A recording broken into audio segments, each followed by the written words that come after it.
me what you see when you look at me.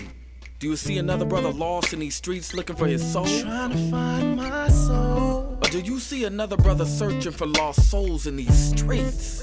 A street soldier. Street soldier. Here to help you get that chip off your shoulder, warm your colder days and sober your drunken ways, and find a way to help you get over these hurdles placed in our path. And this is not meant to amuse you. This is for all those who have questions but are afraid to ask. I won't be afraid. I won't be afraid. No. When times get hard, you lose your way. Open your mind and hear what I say. This is a message for the hard and the soft. To those who tune in weekly and to those who keep an eye out for 8 p.m. on Sundays and turn their radios off. The truth hurts. The cloth has been pulled. We're walking around half dead. Use this show as your IV. Alive and Free is a new movement. We've achieved self-destruction. A street soldier promotes self-improvement. Streets couldn't be no colder, so I gotta be a soldier. It shouldn't be this hard for me. Even when it seems so hopeless, I gotta keep my focus. I'm glad to be alive and free, yeah. Streets couldn't be no colder, so I gotta be a soldier. It shouldn't be this hard for me. Even when it seems so hopeless, I gotta keep my focus. I'm glad to be alive and free, yeah. We are alive and free. That's right. Alive and free. On 106.1 Cameo, we are with your host, Dr. E. Marshall. All right. Yeah, man. All right. Yeah. I'll do the E. Yeah. I use my middle initial. Yeah. All right, everybody. How you doing? Good evening, street soldiers, keeping you alive and free. That's what we do. Stopping the violence, making it good in your neighborhood. We feeling good. We feeling good. Had a great day yesterday with all the alumni of Alive and Free Street Soldiers and Omega Boys Club. Had a Where the great plates night. at? They gone. And no food? You know how it is, man. You got to share with a lot of people, man. You can't let them, when you let them loose, it's gone, man. Especially when the food is good. That food was good, man. It was good. Secret Man, recipes. let me tell you. Now, I know some of y'all don't eat ribs out there, but Some people don't eat pork. yeah, but these folks do. I eat pork. You do? Yeah. So I seasoned the meat, man. Who, you? Yeah, man. It's incredible. Nobody got sick? Oh, Let me tell you, man, they were saying they didn't even need no barbecue sauce. Oh, that's how you know it's real. Oh, ribs. man, I didn't know. Yeah, if you don't need no They barbecue ain't sauce, no sauce. enough said. It was for real, man. Like, hey, man, they like, can we have some next week? No, you got to wait till next year. Yeah.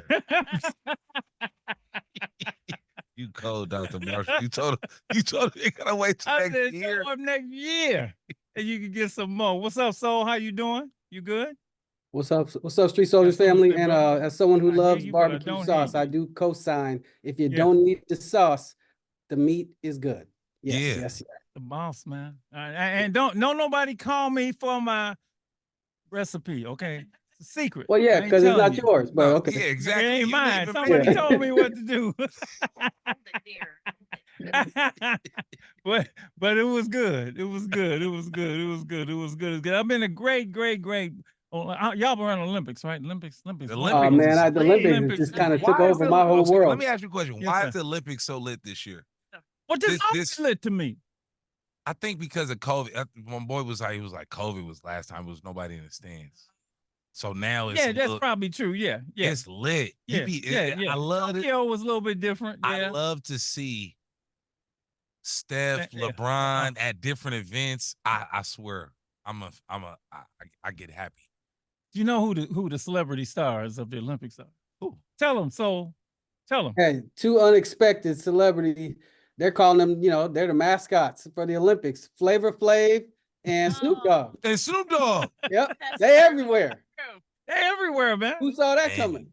Everywhere. Man, Snoop is living his best life. Snoop is living. He is. What?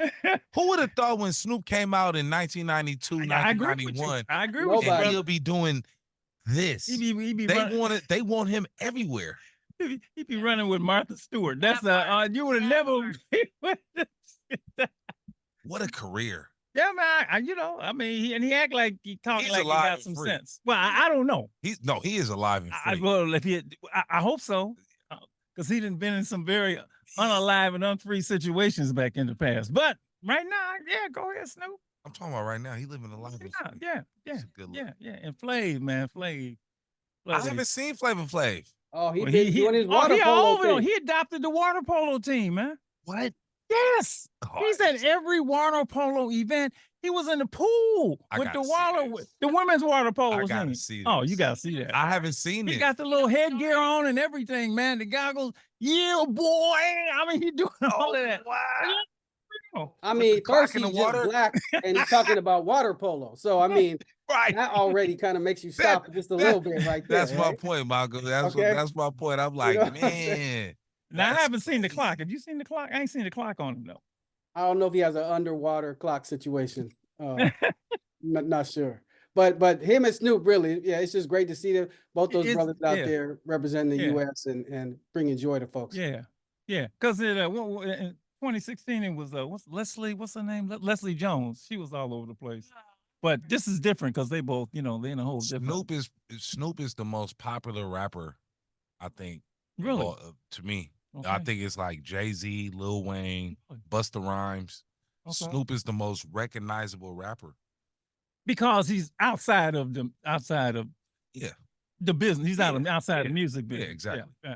Okay. All right. In my opinion. Hey, I was on Channel 2 for my expert rap opinion. You were. And you the one that says was expert, but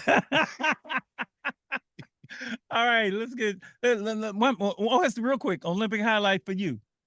So Noah Lyles today. That 100-meter race was incredible. Incredible, man.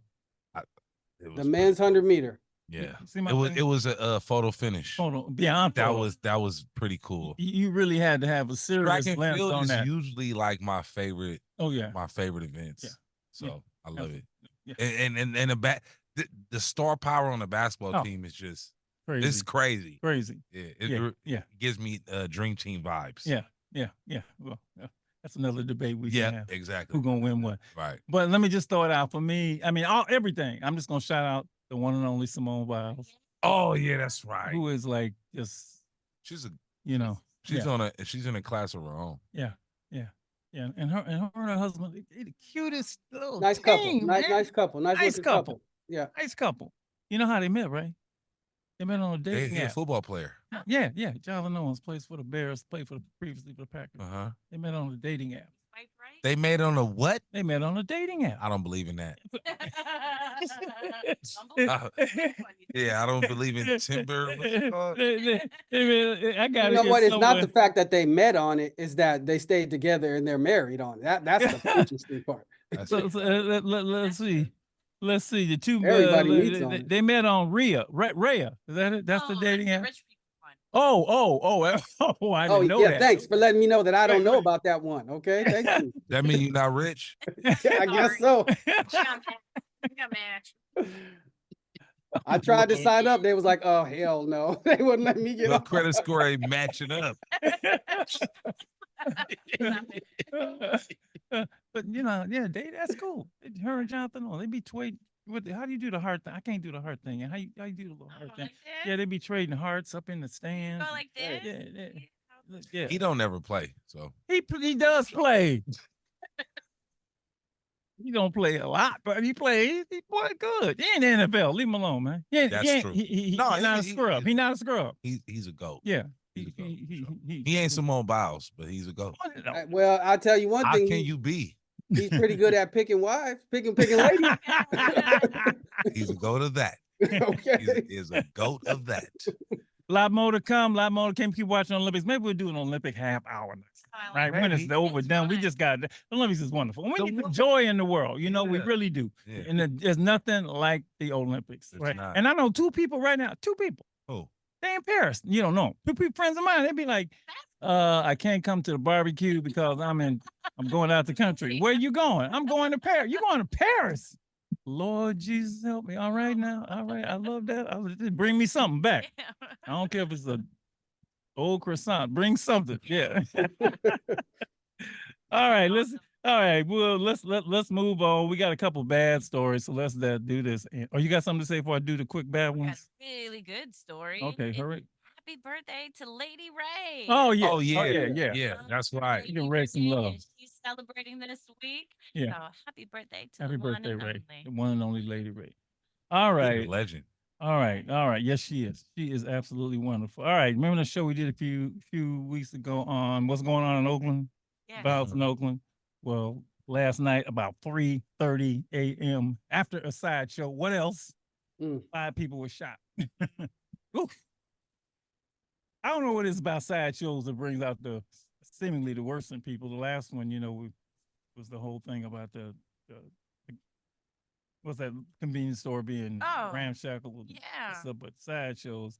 I don't know what they're gonna do about them, but I mean, they got to do something. Okay, some cities are taking a more serious tack. I think one city in the me what Bay Area Antioch is just made doing. a big move. The city of Antioch, California, the city council just a few weeks ago decided that it would be illegal to watch, not only participate, but to watch. That's crazy.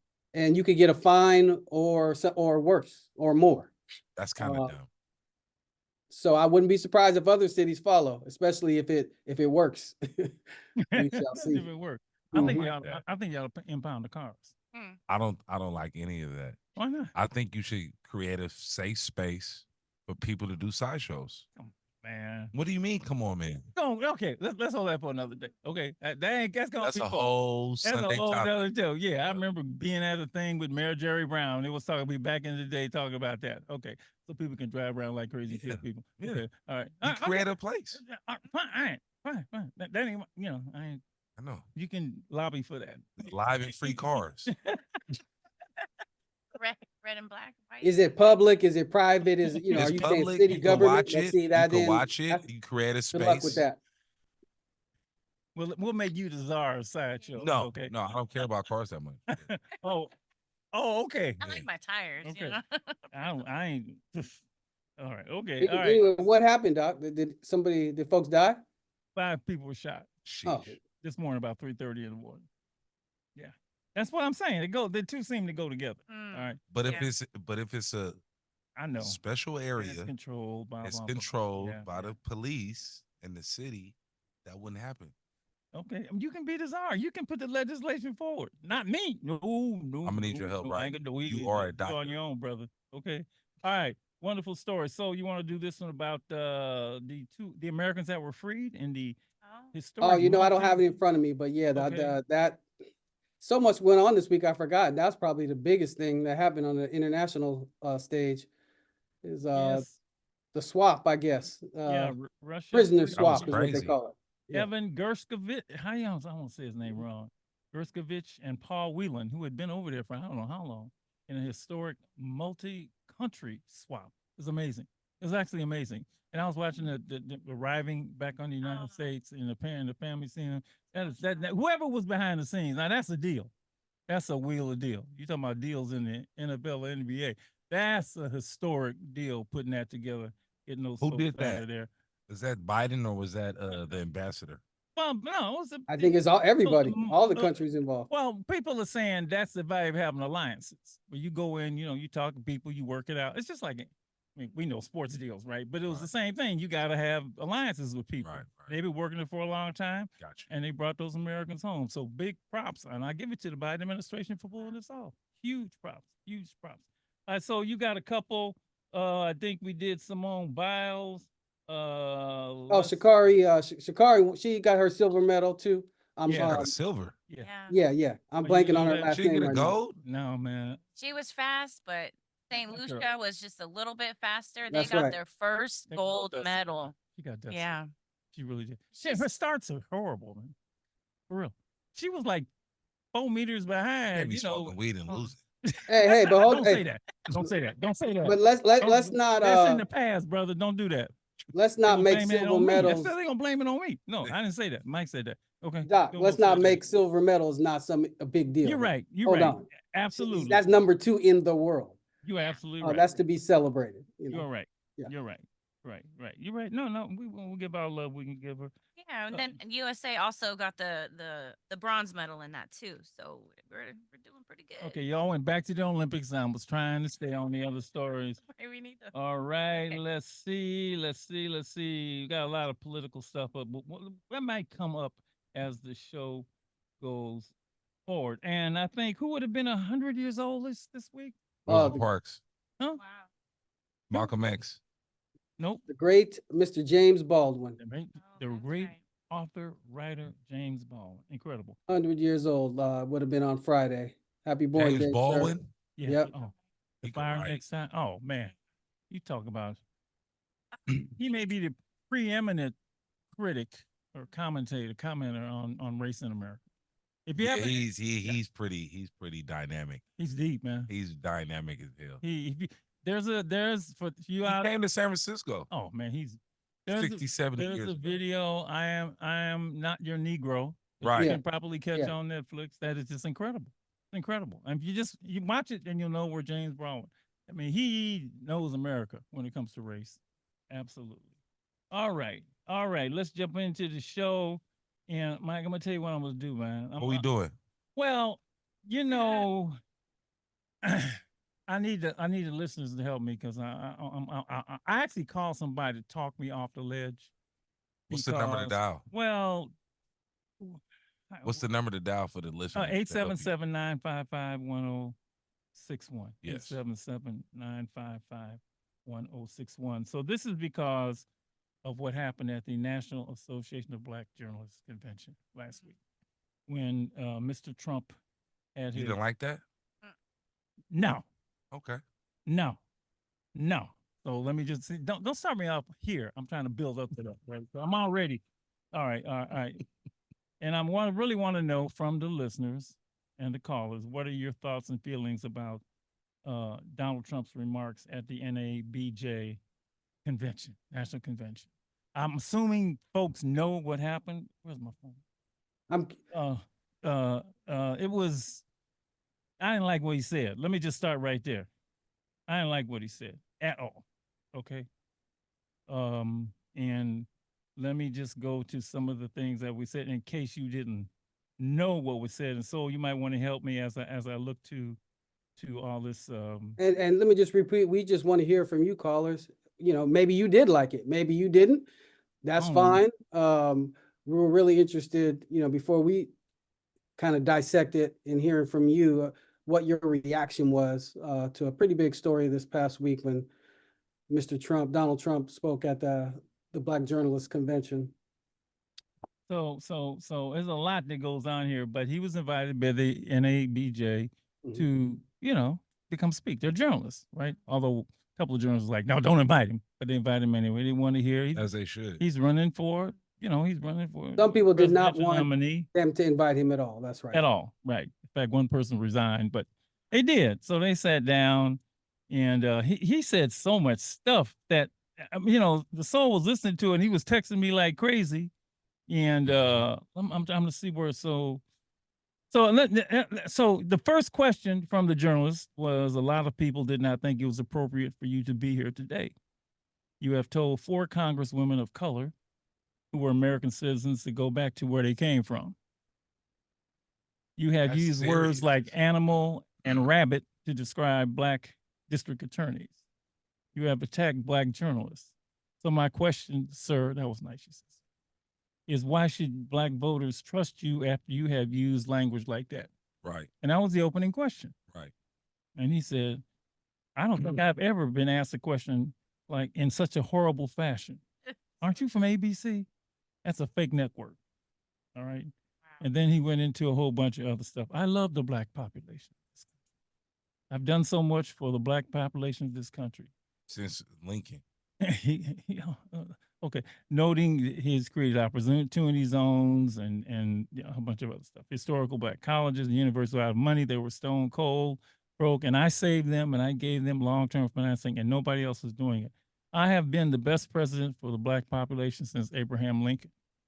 And so she asked him about Lyndon Johnson, who signed the Civil Rights Act, and he didn't comment on that. But then he went back to now. First of all, let me explain to the man who doesn't know any history. Abraham Lincoln did not like Black folks. Okay, let's get this straight. Listen to me. This is Dr. Marshall. 2 years before the Emancipation Proclamation, he brought black leaders to the White House and said, I don't know if this is going to work here. I think all of the black people should leave and go back to Africa or the Caribbean or someplace.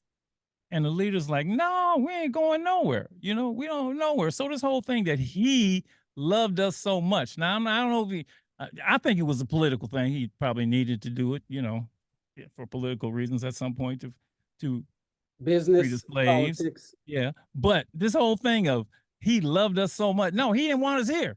Okay, you can call me and yell me about that.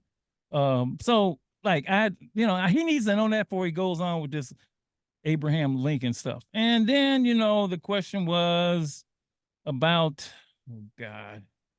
I thought I had this stuff pulled up. All right. He talked about, she asked him about his, you know, the one. All right, so here's the thing that got me the most. So this is his opening statement. Yeah. All right. And then he says, I've known Vice President Harris for a long time, not directly very much. She was always of Indian heritage. And so she was only promoting Indian heritage. I didn't know she was black until a number of years ago. You see, my voice can't do his voice. Yeah, I didn't know she was black until a number of years ago when she happened to turn black. Turn black. Okay, let me calm down. And now she wants to be known as black. So I don't know. Is she Indian or is she black? I respect either one, but she obviously doesn't. Because she was Indian all the way, and then all of a sudden she made a turn and she became a black person. So now I'm like, I'm angry. I'm like, we invited you to our house and you're going to talk this way. And we're all sisters there, right? Sisters, right? You're going to talk this way, not only about the Vice President of the United States, but you're going to talk about in racial terms, right? And you know, I will give him kudos for coming. Okay, for showing up. You can. But if I come to your house just to insult you, I ain't giving you kudos for coming to my house. That's me. I do give him kudos for coming. Okay. Okay. I will give him kudos for that. Okay. But that's it as far as respect and kudos, because it's like disrespectful. You're not you just feel like you come across as somebody that feel like they're better than people. And the crazy thing for me is that you have African Americans saying whatever they say about Trump and then hating on Kamala Harris. It's like, wow. We're going to get into all of that. Right. We're going to get it. There's all kinds of stuff in here, right? Then he asked, do you believe that Vice President Kamala Harris is only on the ticket because she was a black woman? I don't really know. It could be. And then it went to this whole thing about a DEI hire, and he didn't know what DEI was. And what do you mean by DEI? Until he told diversity, equity, and inclusion. And he kept asking her. Then he started talking to her and says, will you just answer my question? And then it was. They only bring up the race thing when it comes to that. Like, they don't bring up the race, like, you know what I'm saying? Like, they don't bring up the race card in any other situation except. He brings up the race card if we did the birther thing, right? He's saying, was she really born here, right? And so, I mean, my point is, like, when you see her, she's black. Yes. Like, it don't matter. Like nobody's going to question, is she Indian? Is she Jamaican? She's an AKA. She went to Howard. You know, I mean, are you? We got a call. We do. Okay. I mean, talk me off the ledge, people. I want to know if Doc is putting too much on it. I really do. I do. I'm sensitive to that because, all right, 877-955-1061. Thank you for calling. Your thoughts on that? If you saw it, I hope you did. If not, just reaction to what you just heard. Go right ahead. What's your name? My name is Tim, and I'm from East Palo Alto, California. Yes, sir. Thank you, Tim. What's up, Thank you Tim? for calling. Am I putting too much on this? I actually did watch that yesterday. I mean, I watched that segment with Trump going to Chicago to speak with those young ladies, and I actually feel like, you know, truthfully, right now America is really sensitive right now on all issues.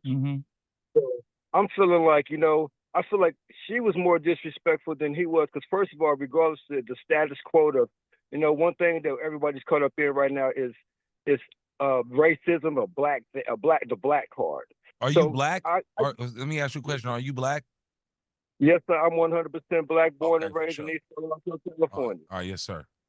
I'm from the soil. I'm from the flatland. And now, when I'm watching, I'm 51 years old. I'll be 52 in a couple of weeks this year. So I'm a father. I'm a grandfather. I'm a son. I'm an uncle. But at the same time, I'm checking out the issues, and I just feel like he wasn't as disrespectful as people say. Because one thing about the propaganda and whatever come out of Trump's mouth, everybody's going to already downplay anyway. So do you know the history of Trump, though? Do you know the history? I know the history. Okay, so if you know the history of Trump, how can you say he was not doing too much when you know the history of what he's done and what he said and where he comes from? But let him get, that's his thoughts. Let him You say can his have thing your now. thoughts, brother. Yeah. You can have your thoughts. Yeah. Okay. My thoughts can't be changed on this because I lived in Texas once upon a time, and I went to an all-white school. My grandmother and grandfather were predominantly they dominated the neighborhood where we lived in the country, right? Okay. Every year I showed up to a white school for 7 years. I never dealt with racism. I never dealt with it.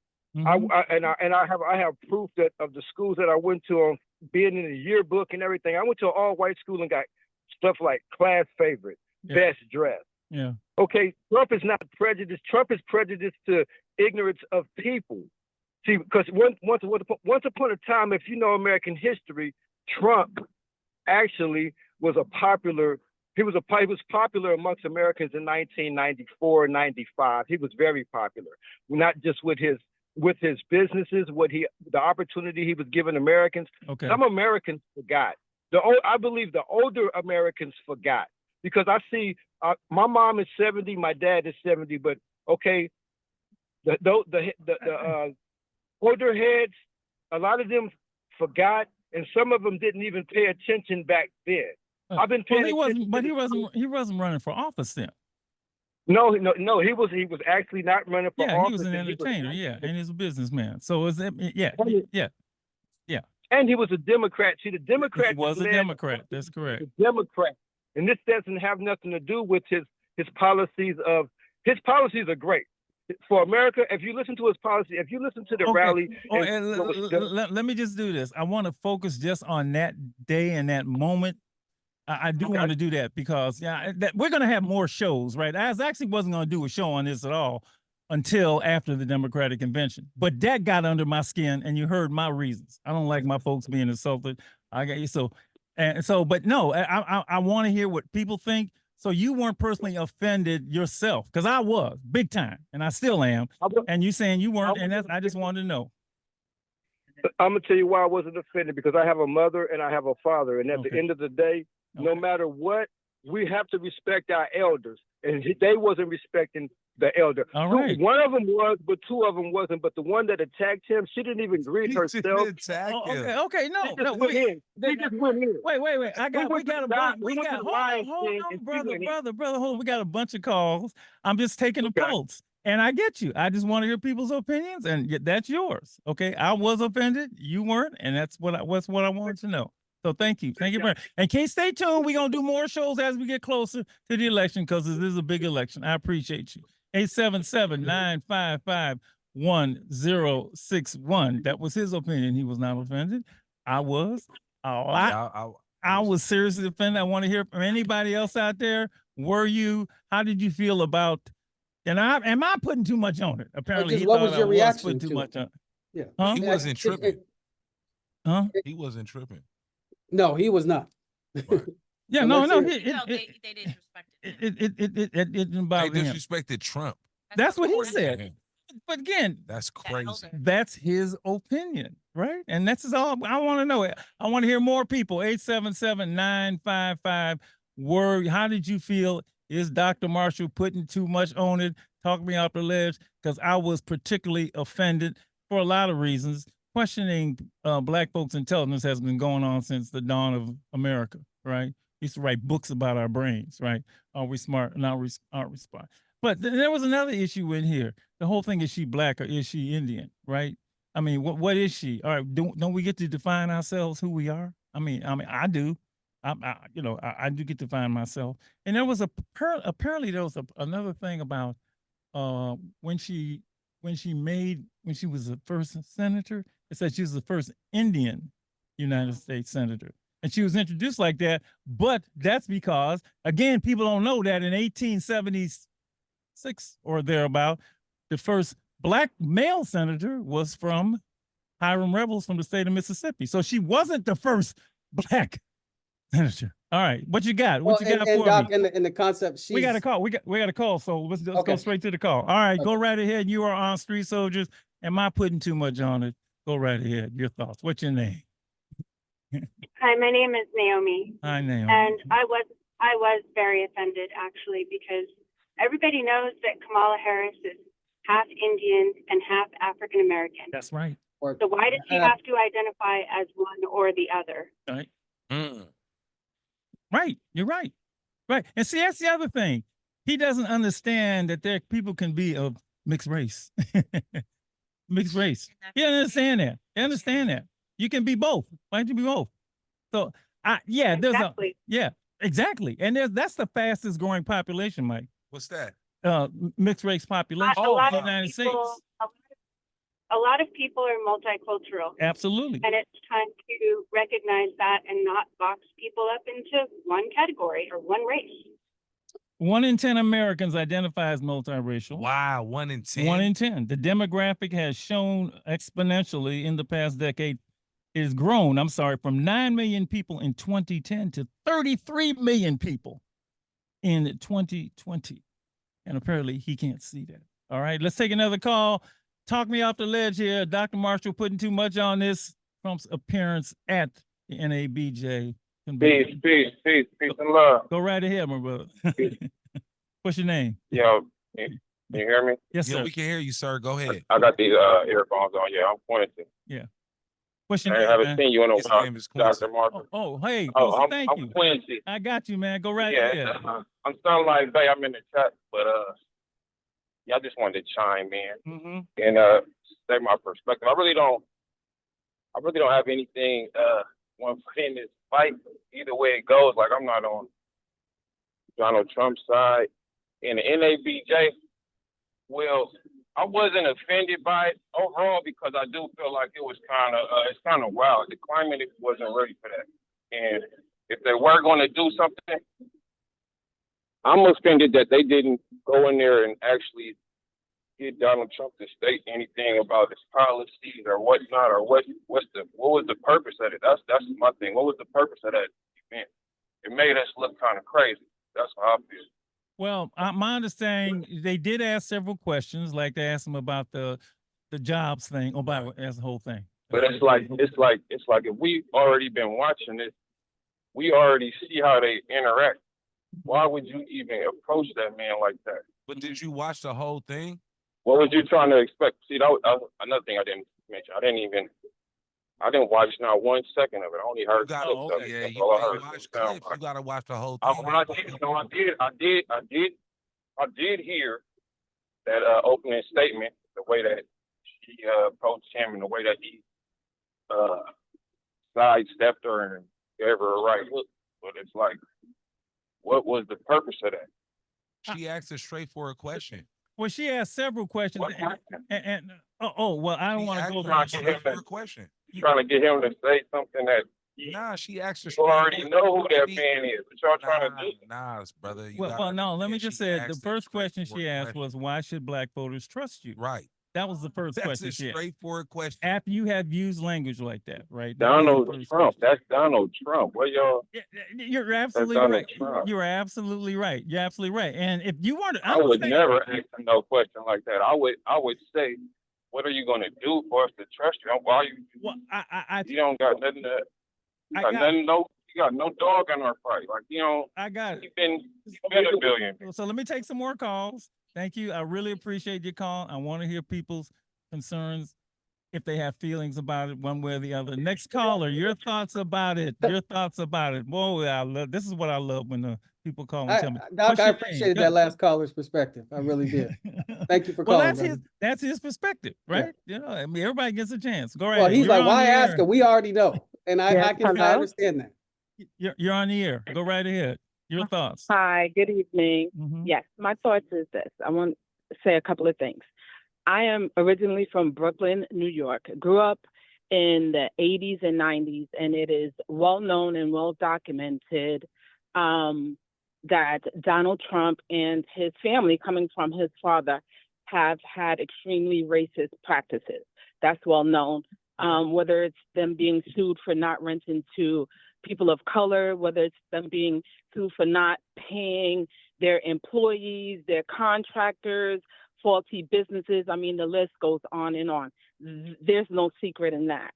And to the journalists trying to do a job, engaging and asking questions that he is not answering, he's not able to articulate clearly a thought, a plan. It is extremely difficult. And to continue to excuse this as he is Donald Trump or, you know, he's a great businessman, that's not what me as a citizen, that's not what I'm looking for in a president, right? I'm looking for someone that could stand up and articulate what his plan is, what he's going to do, or in turn, look at his record and what he has done. And what he has done is not much at all. You know, people go off of he's a great businessman, but if you look back at his records, he wouldn't be indicted for all these things that he's done. He's a faulty businessman.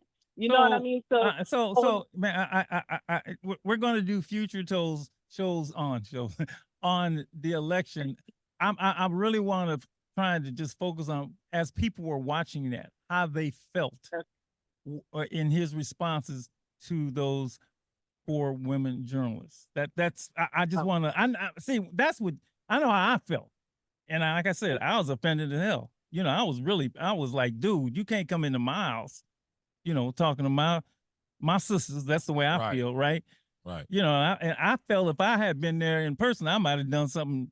You know, I'm gonna stop in the violence guy. You just can't come in my house. Right. You know, that's the way I feel about those ladies, right? So I did not like it at all. I didn't like what he said. I personally didn't like the arrogance that what he said. There's a saying that Bull Connor used, and is, I don't mind and you don't matter. And that's the saying that came to my mind as I was watching him talk to these women, right? I don't mind what I say to you, and you really don't matter. And I ain't said that since that's 1963, Bull Connor, and that's just the way I felt. So I'm asking, you know, all of you, am I putting too much on it? And that's really what I want to know. So I just want to know how you felt listening to him in that, you know, that conversation, which wasn't really kept. By the way, it was cut short, by the way. Ended after 34 minutes. So specifically in that regard, thank you for redirecting. How I felt was I was annoyed.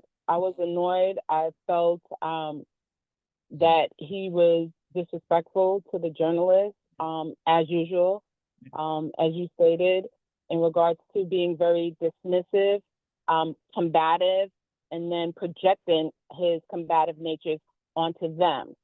They were asking clear questions and he was going around about not answering. So I felt just totally annoyed with the whole process of him even coming on that platform, them giving him that platform to in turn have an engagement, have a conversation, and nothing was clearly stated. Yeah, and again, it cut off with him. Yeah, my bad. That's right. It cut off early, so we don't know. You know, it was supposed to last an hour, only lasted 34 minutes, and there was something about, you know, technical stuff and all of that. So we don't know what future questions would have been asked. But thank you for your call. I really appreciate it. Appreciate it. I just want to see if I'm putting too much on this. So, all right, who's on? You're on. Go right ahead. Hello? Turn the radio down and talk to us. Go right ahead. You're on Street Soldiers. Can you hear me? Yeah, go right ahead. What's your name? What's your name, man? Hello? Yeah, you're on. You're on. Go right ahead. Oh, okay. Okay, my bad. Thank you for calling, my brother. Yeah, it's all good. This is Big VJ. All right, man. You know, I was very annoyed off his answers, man. You know, based off him bringing up Abraham Lincoln and trying to coincide with his works today.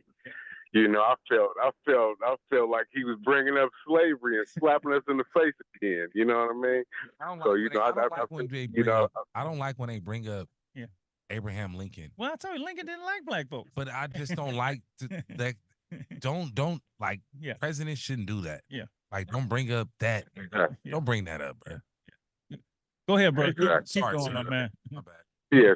So yeah, that's pretty much it, man. You know, I watched it a couple of days ago, and it was only about halfway through. I didn't finish the whole thing, but yeah, I was hot. I ain't gonna lie.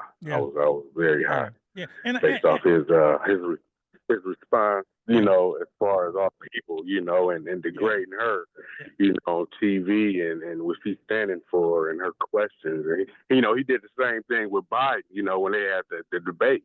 He was going around them questions, same thing about black folks. So I feel like, honestly, he don't give a damn. Excuse me, he don't even care about it.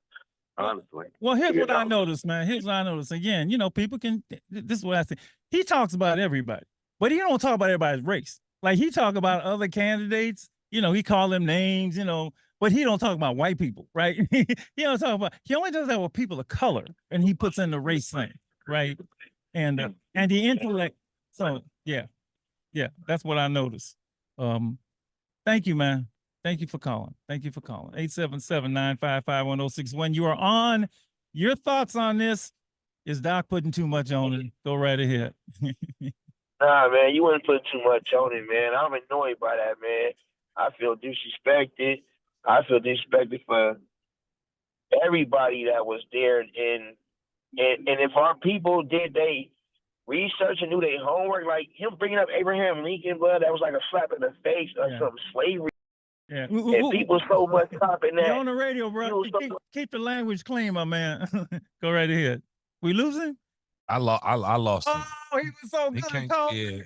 But can't curse. Don't curse, man, because I love live radio, baby. I love what you mean, you know, I love what you say. 877-955-1061. Live and expensive. It will not be free. 877-955-1061. Give us a call, brother. Call back. We'll get you on, man. Listen, and here's the other thing that offends me. If I hear black jobs one more time. Oh my God. What is a black job? Okay. I run a nonprofit. Go right ahead. No, bro. Yo, you call you. Yeah. Don't curse, brother. Don't curse ever. Okay, my bad. Yeah, man. I'm just so irritated, man. Like, I feel just like our people, if they did their homework, bro, they wouldn't be just accepting. You know, it's the that's Trump, that's him. No, he's doing that, being sarcastic, man, and taking them shots. He's purposely doing that, man. Like that's crazy. Like, so it's like, nah, you're not putting too much on it, man. Like that man, he done what he do best, man, and be disrespectful. Hey, bro, I was asking, man, what is a black job? For real, man. Well, he say that one more time, I might go through the TV. Okay, dude. Wait a minute. Well, we can do any job, man. Okay, can we? Can we do any job? Any job. I know you want to keep it on his comments, and now you taking it a little bit somewhere else. No, but he said that. He did say that. That was part of the interview. Black jobs. He did that. That was part of the interview. He brought it up again. Yes, he brought it up. You know. We got a new caller. Cause she did. All right, go right ahead. Am I putting too much on it? Tell me. Not really, but I wasn't offended at all because it was expected. Oh, okay. Expected. Got you. Okay, I got you. Goes into these interviews, and as soon as somebody asks him a question that he does not like or he does not want to answer, he'll start saying, you know, you're the most horriblest person ever in the world. You know, you're the worst reporter. This is fake news. La la la la la. It's because he can't answer those questions. And that's the only thing that he goes to. So it was more expected for me. Like, I expected him to get up and act like a idiot in front of these people. He does that. I just don't like the racial thing or the woman thing. I don't like that. He don't do that to nobody else. Right. Okay. That's true. That's so true. People of color. He does it to other people of color. Well, yeah, you're right. That's people of color. Right. That's one people to do it to. One second. I'm sorry, but yeah, like at all. I was also annoyed at the NBAJ because, or whatever the National Association of Black Journalists, because they gave him a platform to do this thing. Nah, I don't. Right? I disagree with that, but okay. Yeah, some people were saying, like, you know, he was doing this as a ploy, so that he could have sound bites, so he can go to his rallies and say how he stuck up for you know, the white people, and how he told the black journalists blah blah blah blah blah. Like, it to me it was like I didn't understand it. It was a waste of time. Like, I could understand if Kamala was gonna be there, but she was at the lady's funeral. But it just does not make sense to me why they would give him that platform to spew whatever stuff he was spewing. Yeah. But was I offended? No, I expected him to say exactly what he said. Now, I was kind of offended that he doubled down on black jobs, because again, like, I feel like, why is nobody in his cabinet telling him that you sound ignorant and racist? They do tell him. They tell him all the time. He don't care. He go, his own people, man, don't do that. Stay on script. Talk about the issues. Dude don't care. Your thoughts? Am I putting too much on it? That conversation with Mr. Trump and NABJ. You ready? You there? Up. 5, 4, 3, 2. Last caller. Go right. That was it? Yeah. No. Oh, okay. Right here. You're on. Go right ahead. Yes. I was offended. I just wanted to say. Yeah. I would say yes. I was offended, but people don't realize that. Well, if you're Caucasian, and no offense, but if you say that, you know, whether you're Indian or anybody, everybody knows that black permeates everybody's race in the gene pool. So unless you consider yourself, you know, totally white, it's like, she is black. And how did he think that we're not going to identify with her, even if they say Indian? I mean, if you really do your history, you know that all that's black. So, you know, would be offended. And what people don't understand is Donald Trump has the same people like Duchess. There's a guy in the MAGA named Duchess who wrote a book that's like their Mein Kampf, you know, manifesto. But he got that off of John Locke, Charles Montesquieu, and Algernon Sidney. And these gentlemen, 3 gentlemen who said that, hey, listen, you know, black people are uncomely. They have a big nose. How could they have a soul from God?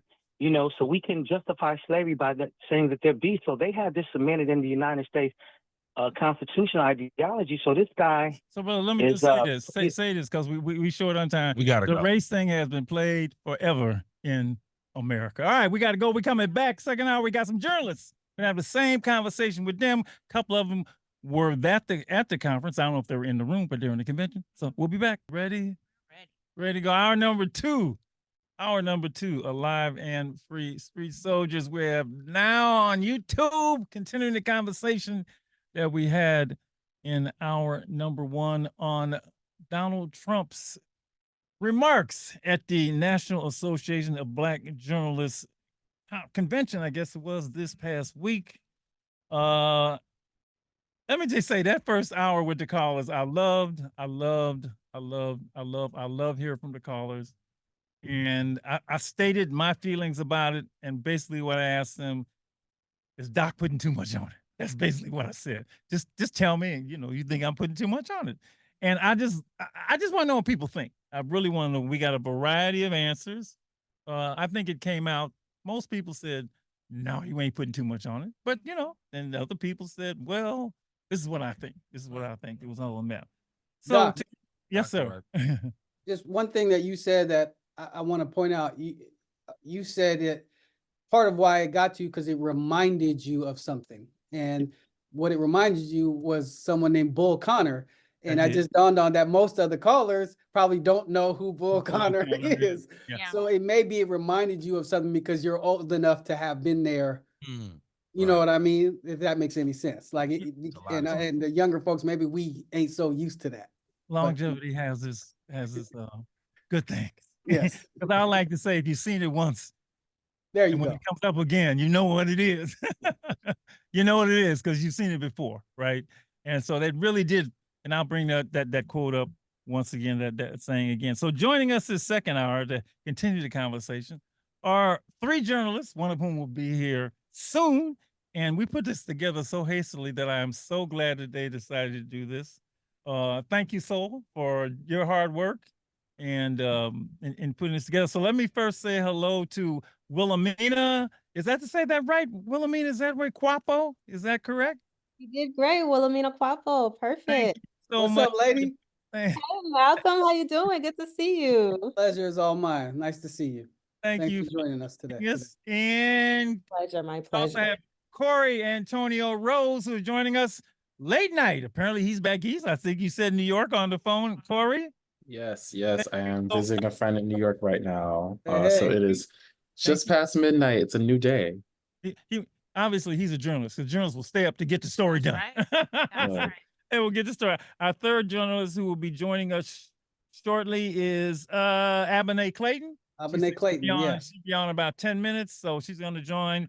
And our fourth journalist, of course, is Malcolm Marshall. Malcolm Marshall, journalist. Contra Costa Pulse, publisher, community newspaper, Contra Costa Pulse. And the three of you, well, Abene's coming in a minute. Do you guys all know each other? Did that just happen to work out like that? Yes, we do all know each other. Okay. Oh, well, I know Abene as well. You do? Okay. I'm not. I think I've heard her name. I've never met Abene. Okay. She went to Berkeley with us, or before us. Oh, okay. I'm yeah. She was before our time. Okay. Sounds That's good. cool. Small world. So Nice let's to have do this. all of you. Why don't you introduce the two of you? Introduce yourself, a brief introduction, what you do, and then even before we get to the main point of the conversation, I want to ask something about you and your career. But Williamena, just introduce yourself to our vast audience here. Oh, well, I'm a reporter out here in Sacramento. I work with the Sacramento Observer. We are one of the Black press out here in Cali. I am a general assignment reporter, but I enjoy reporting on arts and culture, education, and a little bit of politics, and I'm also their video reporter as well. So thank you so much. Corey, introduce yourself. Hi, my name is Corey Antonio Rose. I am a reporter and producer for NPR's It's Been a Minute. Catch it on KQED if you can. I am a arts and culture reporter and journalist. I cover intersections of public health, policy, and culture. I'm also the vice chair for the LGBTQ task force for NABJ and NABJ's 2024 Emerging Journalist of the Year. Hey. All right. Congratulations. Up. Thank you. So then before we get this, I gotta ask, journalism is, how did you get interested in journalism? I mean, is it when you were a kid, it's like, I want to be, what was it that sparked it? Is it something that happened? Did you major in it? So Williamena, what for you led you to where you are now with this career in journalism? I like to tell people I'm just nosy. I've just That's right. I've just always been nosy. I always wanted to know who, where, when, and why. And my mother was just always like, girl, shut up. I don't have an answer for you. But throughout my life, everybody was like, journalism doesn't pay. So I was just like, okay, I guess I could be a lawyer. So I was on the path to being a lawyer, and until something clicked, like, girl, you don't want to be a lawyer. You want to be a journalist. So just go ahead and do it and make it happen. So that's what happened. Did you major in journalism, or did you? Well, I mean, I was a poli-sci major, and I wanted to be a lawyer. It's interesting you said that. I ended up being a teacher, so I understand. Was it late after college, or when was it? Well, it wasn't. I wouldn't say it was after college. I think it was during college where I actually started on campus sort of magazine where I would just talk to Black women about their experience at University of Michigan, which is a PWI. And at the time in which I went there was a lot happening racially. So I wanted to get the experience of specifically the Black women on campus. So I started the magazine, just started talking to them. We published once a month. And had multiple different articles surrounding Black women on campus. So that it was extracurricular. It was extracurricular. And after I stopped doing that, I realized I really had an urge to continue doing that work. So. Thank you. Corey, what about you? You know, my childhood was mostly informed by that morning talk show on the radio, like hearing Steve Harvey, Tom Joyner, and then coming home after school, I'm watching Oprah Winfrey, Ellen DeGeneres. And you know, if maybe I could sneak at night and watch Wendy Williams. I think that growing up, that was how I learned how to like interpret arts, culture in the world, was through listening and watching interviews. And so I've been at it since high school. Did radio in undergrad. I managed my college radio station. Shout out to Florida Atlantic University. I wrote and covered national LGBTQ politics for South Florida Gay News. And then I went to grad school, and now I did an internship with KQED. I worked at Right Nowish with Pendarvis Harshaw. Yes. Shout out to Penn, OG Penn. Yeah. And then from there I went to NPR. So it's been a very full circle year, going from, listening to the radio, listening to NPR and thinking, this is cool, but it could be a little bit cooler, to now being the person responsible for like making it a little bit cooler. Wonderful. Thank you. Now, Williamena and Corey, this might surprise you and surprise you. I don't know how my son got interested in journalism. I have no idea. Malcolm, tell us, how did you get interested in journalism? In the world right now, because let me tell you, when he was growing up, he was busy busting my speakers to do his turntable stuff. Music, that's all I knew was music, and he's still into music. So Malcolm, tell me and the world how you got into the journalism thing. Well, actually, it was DJing was my start. And I have a very, my story isn't the traditional route. But yeah, it was the DJing that got me into the technical side and using music and voice and making tapes. But instead of music, I always wanted to do more voice. So I wanted to talk more, or I'd interview somebody. So my mixtapes were always they had this extra thing in it. Yeah, some interludes. And then I got, obviously it was KSOL back in the late 80s. I got an opportunity to get in, do a talk radio show. And so my first love is radio. And if I could do radio forever, I would. I never saw myself switching over to print, but life happens. And so I ran with it. But I'm like Williamena. I just always I enjoy hearing what people have to say. I don't need them to say things that I want to hear or that I agree with. I'm genuinely interested in other people's perspective, and I just think that's a skill that not enough of us have. Journalists have it because we need it in our trade, but it's really helpful in life to be able to put your stuff over here for a little bit and open up to somebody else's, and see their perspective. So I just like that a lot. Thank you. Now I know. And by the way, the award-winning Richmond Post newspaper is incredible. Incredible. The only paper in English and Spanish. Now Contra Costa. That's right. Contra Costa. That's right. Contra Costa Post. Contra Costa Post. All right, let's jump into this conversation. I think you already know the details of what happened at that with Mr. Trump's remarks to the three journalists that interviewed him. So let's start at the first piece. And any of you can jump on this about, should he have been, because a couple of callers said that, right? We shouldn't have invited him in the first place. And my understanding is that one of the, I don't know her role there, but she actually resigned, I think, because she felt it shouldn't happen. What are your thoughts as journalists, all three of you, about inviting him there in the first place? I don't know if I would resign either way. I will say that. I'm not losing my job over that. But that's a tough question, in my opinion. I'm not a part of the organization. Right. But you're a news person. You're almost damned if you do. They're going to say, why didn't you? If you don't, then someone's going to criticize that. So that's a really tricky one. In general, I am for communication.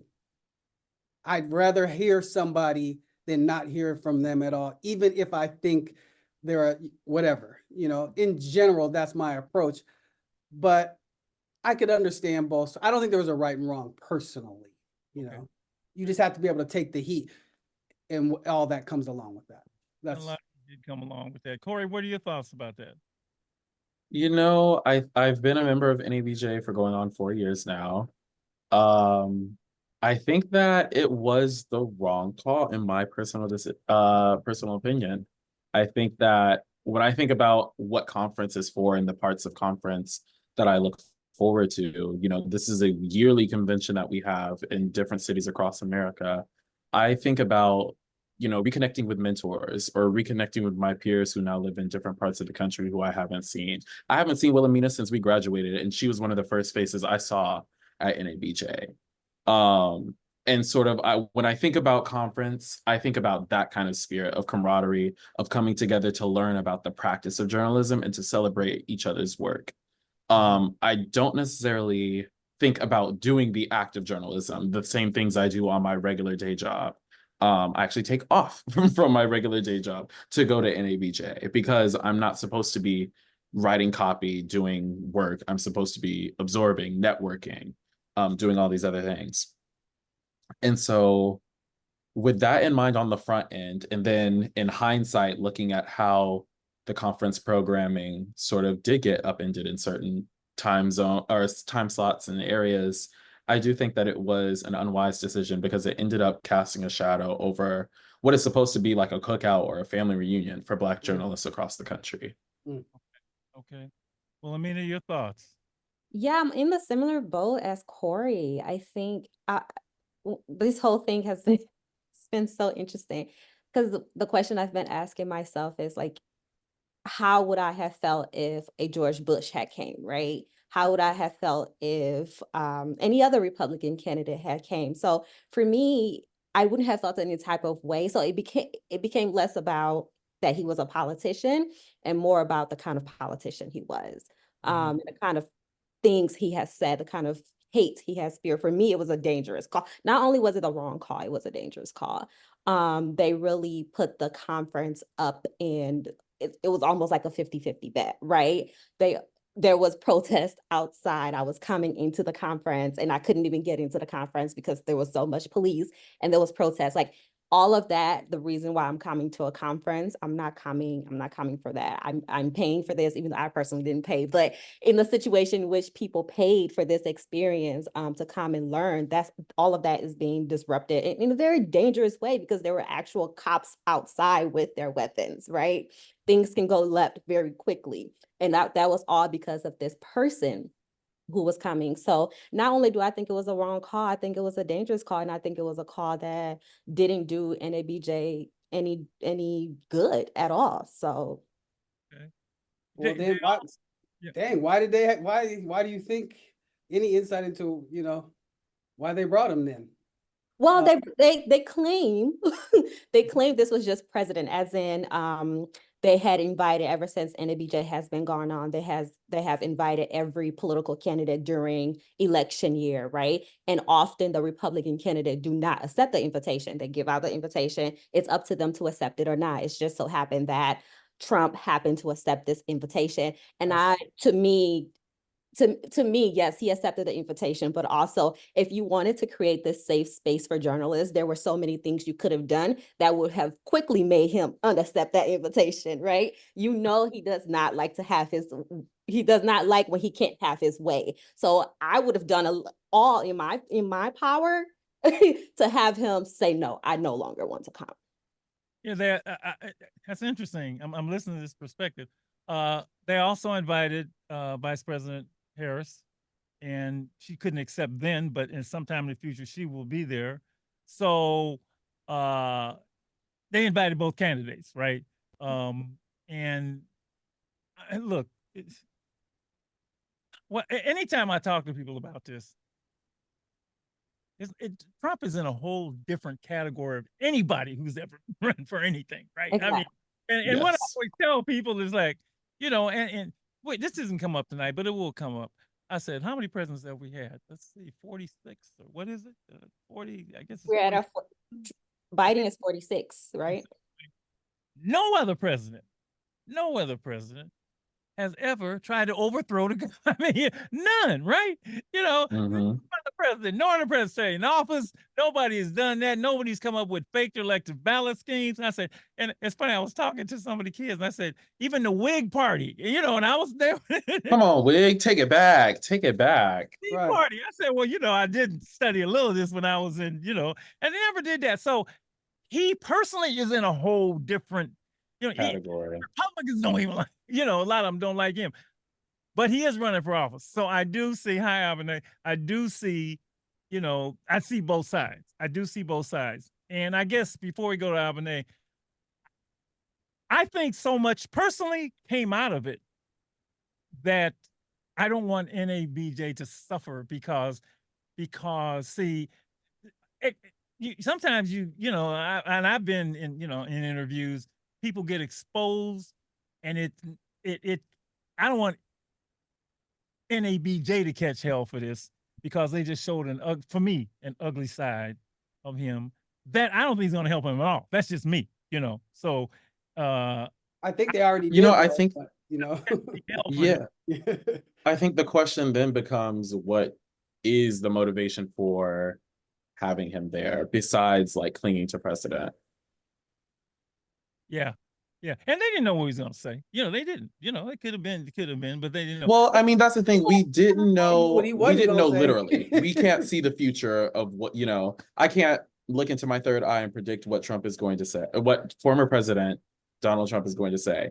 Sorry, I work for, you know, mainstream media. I gotta use his full title, but I also think that, you know, you can, as a journalist, we lean on our own discretion and our own knowledge and our own background research for interviews all the time. And I think that, no, you know, we have 8 years of comments and interviews to lean on as precedent, you know, for an organization that's so bound to leaning and looking to precedent. We could have looked at the 8 years of precedent of interviews that he has done to know what kind of environment an interview like that at NABJ would foster. Yeah, I would say, Go ahead. I would say we didn't know the literal words he was going to say, but we knew where he sentiment stood on certain things and his sentiment. We knew that he was going to have personal attacks, right? Because he always does that. We knew that he was going to stray off topic and not answer questions because he always does that. So we didn't know the exact words he was going to say, but we knew what was going to happen at that. God, we knew he wasn't going to sing "Lift Every Voice and Sing." Okay. Okay, right. like we knew that. For me, he does that in his bubble mostly, right? He's doing that in front of, you know, the MAGA crowd and you know, his folks and all them folks. He said it to my face. Well, I mean, we've seen him do that on the debate stage against Hillary Clinton and Joe Biden already, though. So I mean, while the day-to-day rhetoric is to his base, we've seen this, you know, we've seen him attack Black women before. We've seen him attack journalists before. We've seen him attack Black people before. We've seen him attack, you know, regular everyday citizens. So it's hard to imagine a situation in which they predicted no harm. Yeah. Okay. And I'm not saying that's what you were doing. Oh no, I'm more fired up than ever. So for me, because like I'm out there, I'm already, you know, I look too, and I know Kamala Persons is a whole different thing. Abene, thank you for say hello to your folks first, and then hey, everybody. Clayton. Good to see you again. See you, Malcolm. Nice to meet you, fresh, Williamena. always. Yes. Mm-hmm. Thank you for inviting me. The question we've asked was, there were mixed feelings about him being invited in the first place to the NABJ. Was it a conference or a convention? Is it a convention? It's a convention. Yeah, both. And Abene, are you a member? I am. Okay. Yeah. And I was a member of BAPJA, Black Journalist Association, Bay Area Black Journalist Association out here. And I participate in NABJ LA. I definitely try to, you know, stay connected through the local chapters, particularly. So what are your feelings about him being invited in the first place? I mean, I'm not usually someone who gets too upset about someone being invited to an interview. I understand there are a lot of like controversies around like you're platforming somebody who has said incredibly inappropriate things. And also I know that like NABJ will always invite a presidential candidate. I was surprised that he said yes. And like, you know, the other folks on this call have said, like, how he acted was no surprise. Did we know that he would be like, when did she turn Black and all that? No, like we didn't know what exact like flavor of inappropriateness he would be bringing, but there was no doubt that it would be there. It was when I found out that he was going, I just kind of like rolled my eyes.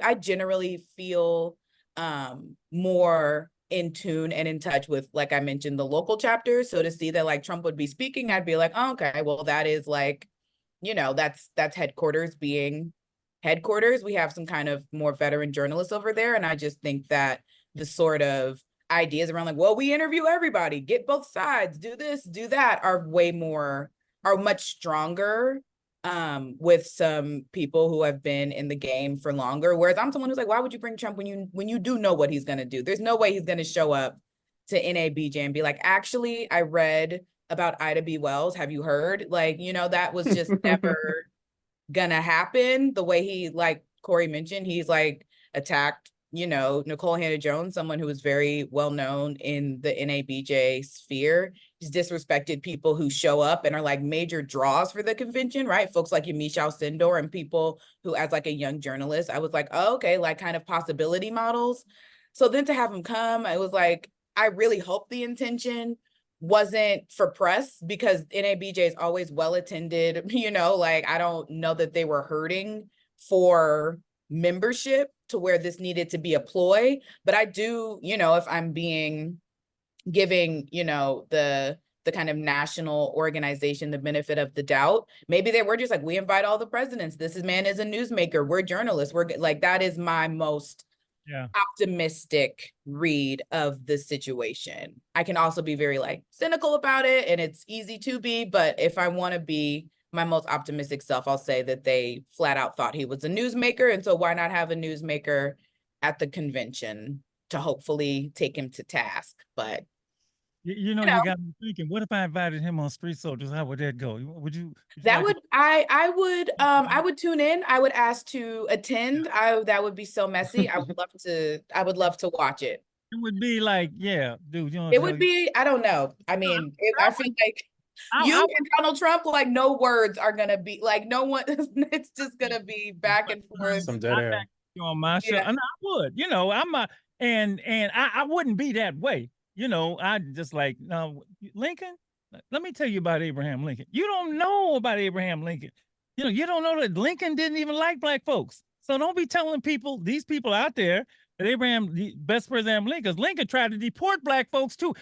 Have you read any history? Have you read the book? I mean, that's what I would say, right? And I just don't think he cares about facts. You know what I'm saying? Like people lay out things. But I would say that. You know? That's what I'm saying. You see, what he cares about is what he's going to hear from me. Right. So anyway, I don't know if would I have Bull Connor on the show? Would I have had George Wallace on the show? I'm thinking about all these things. All right. George Wallace. Not the comedian. I'm talking about the racist. No, yes. No, he knows who you're talking about. Shirley Chisholm's opponent. Right. Any of those. Right. So how would you looking back on it, just you're the person that you're sitting in front of him, right? And you're the journalist. All four of you, you're sitting in front of him, and you got to compose these questions. Just how did you feel that the questions flowed? I mean, not that he would have said anything different, but I'm just curious as to is any of you. Somebody said, well, you know, the questions were harsh questions. Well, you journalists, I always think journalists are supposed to ask tough questions. That's what interviews are tough. Yeah, often in general. And if you're going to interview that man, it's going to be a tough one. I mean, there's no, so I don't know how you could pull that kind of interview off so gracefully that everybody's happy with it. You know, that would be hard. I just heard somebody say that, and I didn't think I thought the questions were great, but that's just me. But a lot of people didn't. Tone can be interpreted in so many ways. Anybody? I didn't have a problem with it. I didn't have a problem with it. Her tone and, you know, personally, me. I think that. Go ahead, Corey. I really have to commend ABC, ABC's Rachel Scott for her like just her complete work, but also her composure, the way she carried herself, and the way she demonstrated how a journalist that is put in a tough situation like this carries themselves with dignity and grace. I think that it's been tough to I couldn't imagine myself in that position, because as somebody who produces interviews and somebody who interviews people myself, you want a degree of predictability to the interview. You want to be able to know that this person is going to at least give you an answer that's going to build on your question and take you somewhere else where you can, have a fruitful conversation. And I feel like when the basic rules of engagement are off the table, and it's sort of like a free-for-all, those are the scariest kind of interviews to go into, because you really don't know what can happen in anything. You're talking about something that could influence the 2024 election. Yeah. Go ahead, Williamena. Yeah, I too want to commend Rachel Scott, because it couldn't have been me. I promise you, it couldn't have been me. I'm not there yet. I'm just not there yet, because as soon as he started blaming me for the audio and then for being late, he would have had it. But no, I thought the questions could have been tougher. I think Rachel Scott did a great job. I don't know who wrote their questions for them or composed their questions or whatever, but you can tell that her questions she wanted to get at something totally different than, let's say, Harris Faulkner, right? She wanted to get to what I think is the real issue here, because she came out the gate with one of the most pressing questions that I wanted to know. He's sitting in a room with a whole bunch of Black journalists, right? And he has said all of these things. I think that was a very appropriate starter question. I had no issues with Rachel Scott. I want to be like her one day. Like I said, I'm not there yet. But I want to be like her one day. I really enjoyed how she composed herself, especially when he came with the personal attacks. So she didn't let it get her. She didn't get rattled. Exactly. She did, which is the key. She let him do his thing, and which was nice to see in real time, and not an easy thing to do when there's a part of you that might want to just, but whatever. Exactly. I love that first question. A lot of people did not think it was appropriate for you to be here today. You have told 4 congresswomen of color who are American citizens to go back to where they came from. And these are his words, right? You have used words like animal and rabbit to describe Black district attorneys. You have attacked Black journalists. So my questions, and she said, sir, which would have been hard for me to say, is why should Black voters trust you after you have used language like that? That's a great question. An appropriate question. That builds context and lets people, who haven't been tuned into Channel 6 know what's been going on for the past and he could have 8 years. He could have answered that question. You know what I mean? Like he chose not to, but he could have had something to say. I don't think I've ever been asked such a horrible question in a horrible manner. Like after that, this ain't going there. I mean, forget this, man. You ain't really here to talk. So why don't we just end this right now? I mean, come on, man. And you call her a fake. Look, so I just, I commend you, because I couldn't have done it. I mean, it would have been tough for me to do. It was tough for me to be there, honestly. Like I said, how I feel about my people. These are my sisters. So like I said, I probably would run up on the stage and slap dude for dealing with my sisters like this, right? They call them my sisters. So no, I couldn't have. No, I do commend them. I do commend the. What was the difference? And that's a very common sentiment, and that's something I've heard throughout conferences. Like, oh, our president should have stepped on stage to defend Rachel Scott and the other 2 journalists, or to admonish Trump. And I think that. I think Rachel Scott handled it the best she could. And I also think that it was her role as the moderator to keep the show pushing. And so I'm glad that, nobody came on stage and was like, stop the program, because I feel like that would have been a disrespect to the role that Rachel was brought there to play as the moderator. She could have stopped the program, but she kept it cute, she kept it classy, and she kept it professional. Well, he showed as the old folks say, he showed his behind, and they showed their dignity and grace. That's what they showed. And that's why I'm like, I didn't like that happen, but I'm glad. I'm not glad, but it just showed more. Is there any question you think you would have liked to ask, or you have any comments about the further questions that were asked? Because that's short, right? I got to get out of here. We don't know what they were going to ask. We don't know what they were leading up to, Yeah. Any of you, is there any question you have liked to see asked, or your thoughts about the follow-up questions that were asked? I like the DEI question. That's perfect.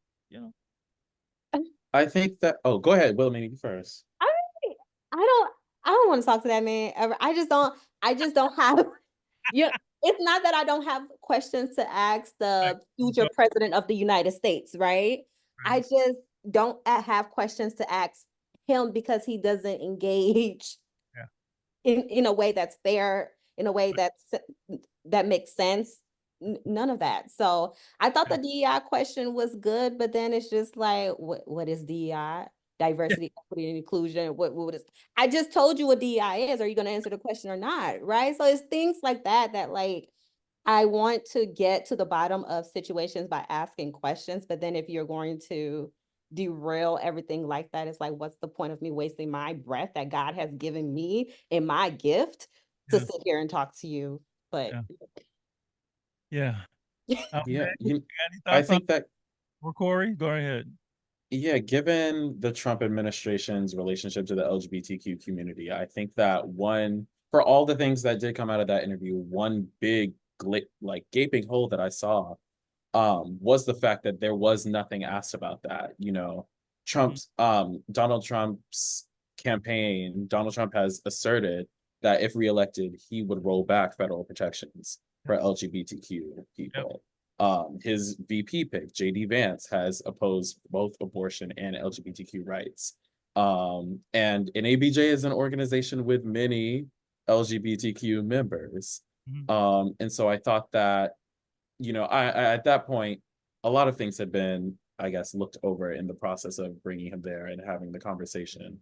And so I'm not surprised that it was not brought up in the interview. But I do think, as a journalist with my experience, with my background in reporting, I would have definitely asked him how his administration intends to interact with this community that is a huge part of the American electorate. Yeah. Abene, you got any thoughts? Yeah, I mean, I definitely would ditto what Corey said. So many hateful things and so much dangerous misinformation has been spread about LGBTQ folks, queer folks, and a lot of it is coming from people who have every intention to vote for Donald Trump. They're not just Republicans, they're full MAGA kind of cult people. So I think that taking a moment to be like, hey, in addition to marginalized groups like Black women, biracial folks, you have said some really horrific things, elevated some horrible conspiracy theories. His son is somebody who will who will retweet that oh, if there is a mass shooting, it must have been a trans person. These are these sort of horrific things that are coming out of that side of the aisle that it would have been nice to have spotlighted, because we know what he's going to say about race. We know he's going to say some dumb racist uncle stuff, but there are legitimate things that people should be legitimately concerned about. If I'm thinking about my beat, I want to know, what are you gonna do about guns? They asked about police immunity, and police shootings and police violence are gun violence, but I would want to know, you almost just died, sir. Do you have any thoughts on that? I had the chance to besides the fact that he's people love me even more after I almost got shot. That's really been the only thing he has said. Nothing about hey, maybe we should do something to make sure that folks who are struggling mentally don't have access to these firearms, right? To make sure there's an infrastructure in places that at least police can be empowered to do this, right? There are a lot of concerns about, red flag laws being used by vengeful exes or what have you, but people won't even talk about police officers having the opportunity to do something, despite the fact that police officers it sounds like we're asleep at the wheel a little bit. We know you love cops, at least talk to them. So, who knows? And if they would have had more time when they were interviewing Trump in Chicago, perhaps they would have asked about, the LGBTQIA plus, community, and about guns and deaths and suicides among his very base. But, we'll never know, because like Williamena said, he derails, he just throws things completely off course in a way that, you only have two ways to respond. You can either try to keep your peace and be classy, or you could just fully like nuck and buck, you know? And I think both are valid, but both depends also on the kind of have show their you want to kind of- have. Exactly. They have their consequences. So I mean, there's so many pressing things that it's like, what do you actually think about this, sir? You can't just make quick quips and be like, NRA, I love you. You know, like you can't just, you know, like you need to be asked about that. So I think that NABJ would have been a great place for that, but you know, we'll simply never know. Wow. I love hearing all your perspective. I really do. You want to say something, Malcolm? No, just great points from all three of you. Yeah. I'm kind of where Williamena is. I couldn't, you had to throw a whole lot of money to get me on that stage. Okay. And I do have a price, so that's why I didn't say that I wouldn't do it. You know, we get a number high enough, we all, you know, hey, but I don't care about my job that much. You know, it's like something else. I wouldn't be what I do. I would be I'd be me, you know, in front of something like that. And it is what it is. I Certain think people that just there's bring a out a way. certain thing in you, you know, and he's one of those people. He's a human being that just. Look, what you text me as you were watching, you were so you're the one that got me going. So no, you shouldn't have been there. I don't mean to make it biblical, but I just feel like that God is with me all the time. When I'm in the presence of something that I feel is not, I start acting a certain way, and I'm gonna say it like that. Corey, I want to add, like Rachel had a really good way of, like in keeping it professional and keeping her questions structured. She also was able to, no matter what former President Donald Trump's answer was, you still got a little bit of information about what his administration has been up to, or your curiosity would be piqued about what a real answer would have been. And I think that there is value in that. Being able to stoke the curiosity of a listener, even if the answer is not, you know, what you wanted it to be. All of the things you just said, I don't think he has a chance in heaven or hell in a debate with Vice President Harris. I don't personally, that's me. I don't think he has a chance with her. I never underestimate that man. I said, I don't think he has a chance with her. That's just me. Now, his thing against her, again, I mean, I know her, you know, I know her, and she's a prosecutor. I've been around her. I just don't think so. He'll do his thing and she'll do her thing, and how that plays out to people. But, you know, if you want to hear, you know, he'll entertain and do gobbledygook, and she'll do her thing. That's to me. And people are going to do that. But I guess people walk away from those things with different things. You know, to me, it's like, what? Come on, man.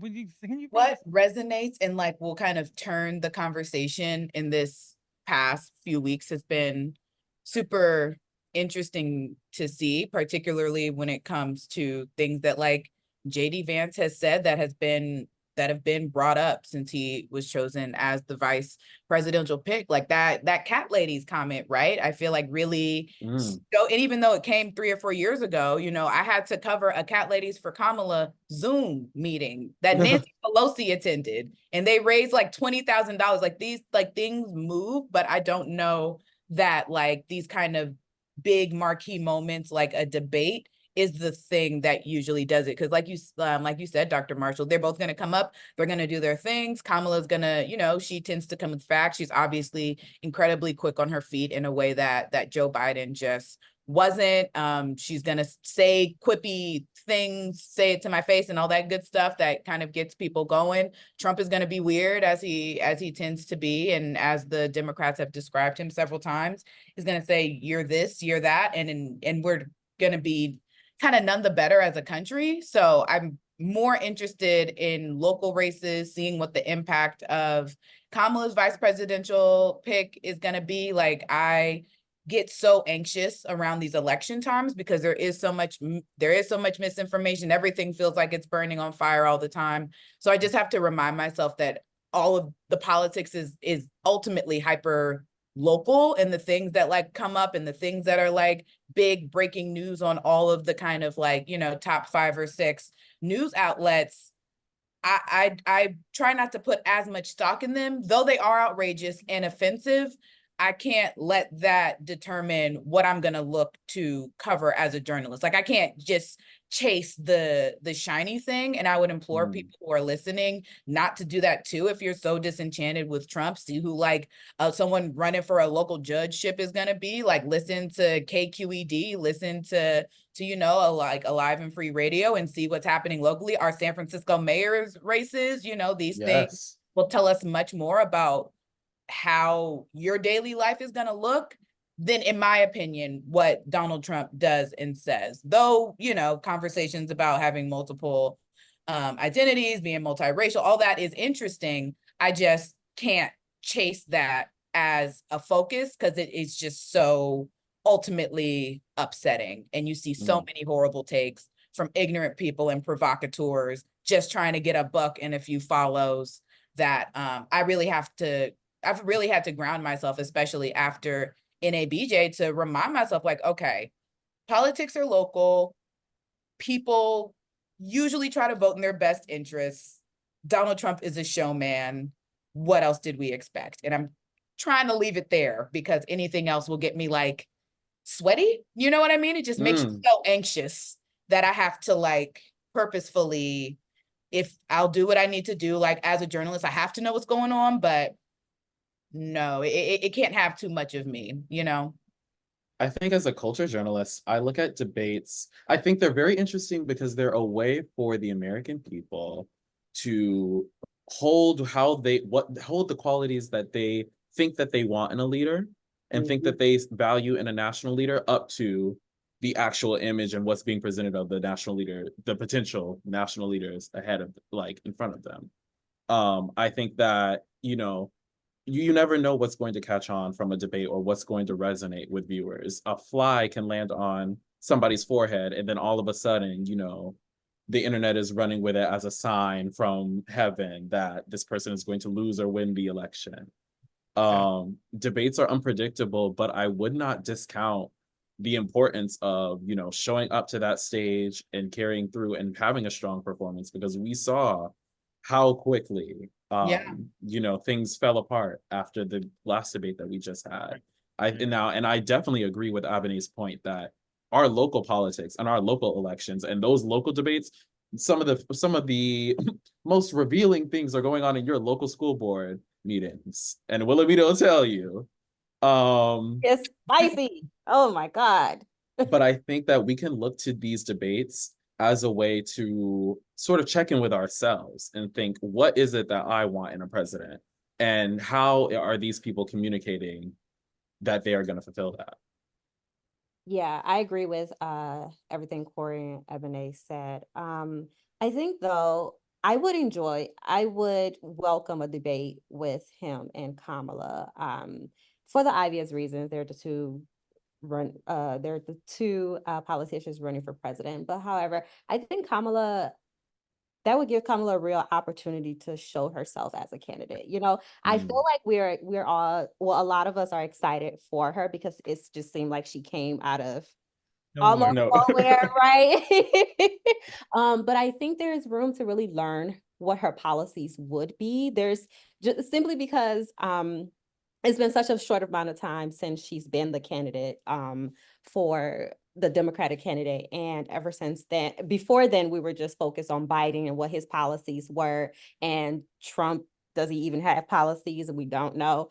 But I really want to see her come up to the stage and really not necessarily debate him, but tell us, focus on telling the American people who she is and what she plans to do for this country, right?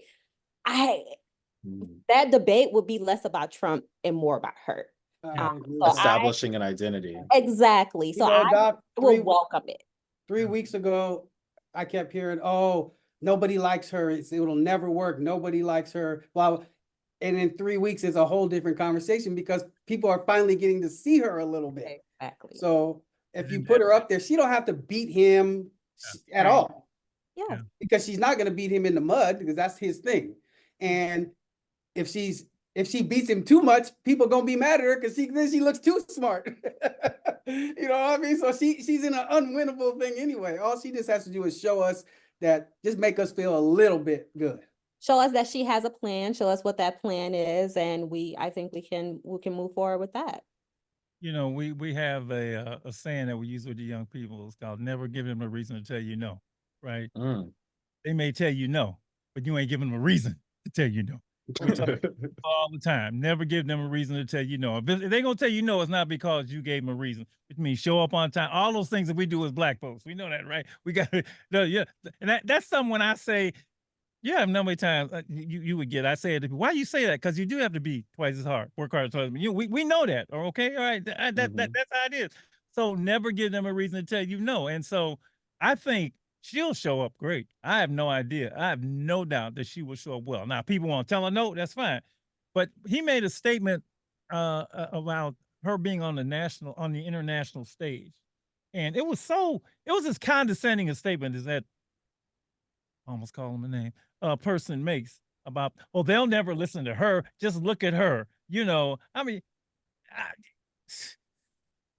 don't nobody look worse than him. So I don't know what he's talking about.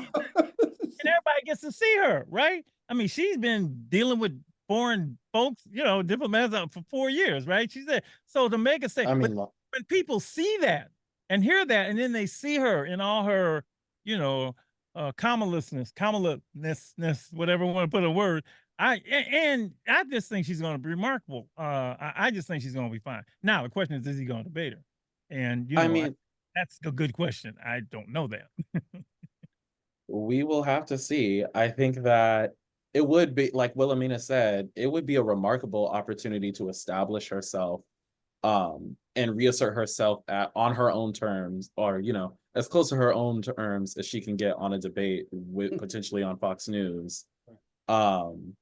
Because I think, like, as vice president, we think of Kamala Harris as, oh, she has just been, you know, Biden's VP, but before that she was prosecutor. Yep. She was a prosecutor. She was a senator. We also, I think that with Kavanaugh, right? I remember that. I would watch her with him like, ooh, dude, you better leave her alone. she has had these moments throughout the past 8 years, I would say, that have, you know, stuck with people here and there. But now is the time for her to bring all that together and say, you know, this is what I did as a prosecutor, but the presidency, the Oval Office is a different job. Yeah. And yeah, these people don't really know her like that. And I mean, there are elements of her being a prosecutor that I know have been incredibly controversial in a lot of progressive circles. And when I think about the entirety of the nation, though, you know, a lot of people are more law and order than they may admit. And when they hear someone say, like, yeah, I was putting people in jail, they might be like, oh, good. Like, you know, to them, that might represent something that doesn't hit the same way when you're talking to even, like, you know, a liberal Bay Area audience. Like, it just does not, like, the coverage just isn't going to be the same. So I am going to be, though I think my pessimism jumped out about the impact of debates. I think, Corey, like, you're super right. There are things that come out of these debates and these kind of big stage moments that end up informing the entirety of the race, that end up just sticking and are brought up each and every time. So hopefully Kamala, you know, can come on there and have a couple of moments that resonate with the pockets that she needs to hit. Or otherwise, I do just feel like it ends up being another kind of Trump show. You know, I think we've seen the Democrats take a different perspective and kind of be a little more messy than they have been before. I feel like there was a lot of the, like, high road, you know, since Michelle Obama mentioned, like, we go high, we are better, we are morally superior. We're coming down a little bit lately, huh? Yeah, lately I think we've seen a different tone, right? Like the Kamala HQ page is just all JD Vance's worst moments of his life, you know, and, like, even willing to be like, what's up with the count? You know, like, willing to really be a little more messy. So if she brings, that ain't gonna work. That ain't her. If she brings that, I mean, I think she'll bring it more than she might be known for. I think she's known as a very prim, proper silk press Black lady, you know, who doesn't do all that foolishness. But if she shows a little moment of like, I'm not the one and the American people are not the two, who knows? Who knows who that's going to hit with, you know, especially if it's not about what Trump is going to say. And it is about her, you know, introducing her to the American people and being like, this is who I am for those who do not know. I mean, she did stuff as vice president. I don't know where this idea that she was just completely absent all the time. She formed an entire office of gun violence prevention for which she shows up to events for regularly. She is always, you know, she's continuing her work about violence against Black women in particular. Like, she has done things, but I just don't think people pay attention to it. So I do feel like she's up against a lot, like the base being like misogynoir and like her also being like an Indian woman. That sort of xenophobia is at play. And then you have people just having this very short memory, kind of looking at the shiny thing and being like, well, Kamala just didn't exist. And it's like, she absolutely did. Yes, and I'm sure she's going to remind us. I'm sure that's on the agenda. I mean, we all have our ways of looking at this, and I want to thank you for all your statements. To me, this is like classic. This is like America. I mean, this is so America, right? And not just because of what Trump has done in the past, but the symbolism. I mean, obviously, this will be the first woman, right? This is a woman of color. She, to me, this is just me, represents those that were left out of this compact in the first place, right? You know, I mean, this thing was not created for the Kamala Harrises of the world, right? Women couldn't vote, all right? Black people, they were not in this thing, right? When they did it, all men are created equal, they weren't included, right? Trump is a perfect example of the people who were included, white men of privilege, right, with money. So to me, this just represents, for me personally, all of that. And so, especially when you got then you got a guy who has shown, this is a rerun for him. We've seen this before. That's how I tell people. It's like, you don't know what this dude going. He's been there, right? He's not an unknown quantity. You've seen him. So to me, this is a huge choice. Me personally, that's the way I look at it. I know every election it says that way. And we thought that when Obama was running, but the symbolism of this says a lot to me. And I just want to see what do you guys want? You know, what do you want? You know, Doc, I keep saying that I truly believe there'd be no Donald Trump if it was not Barack Obama. Last to him, yes. So the bookend to Donald Trump being Kamala Harris would be awesome. Yeah. I wish we didn't have to go through that at all. But like you said, this is America.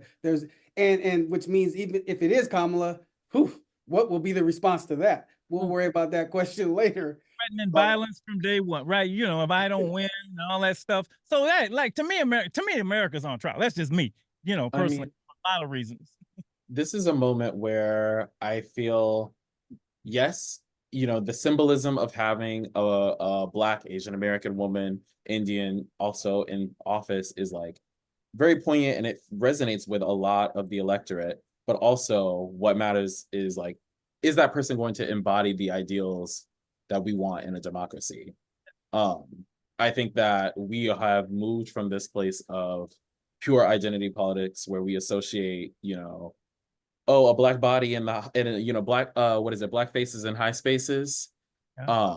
It has to be accompanied by politics that are meant to serve and free the people. And I think that's been people's biggest issue with her thus far, is have her policies in the past reflected that. I think people point to her truancy, you know, policies around, you know, sending parents or fining parents and punishing parents for their children not being in school. Corey, help me with this, because I hear that, but you know he won't. See, and I'm an ABT. I always say I'm an ABT guy. Okay, my 2-year-old grandson, I'm voting for him, right? I mean, I'm not anybody but Trump, right? Anybody but Trump. So if you may not have the answers to all those questions. The elder of the Boys Club used to say, you may not always know what to do, but you damn know what not to do.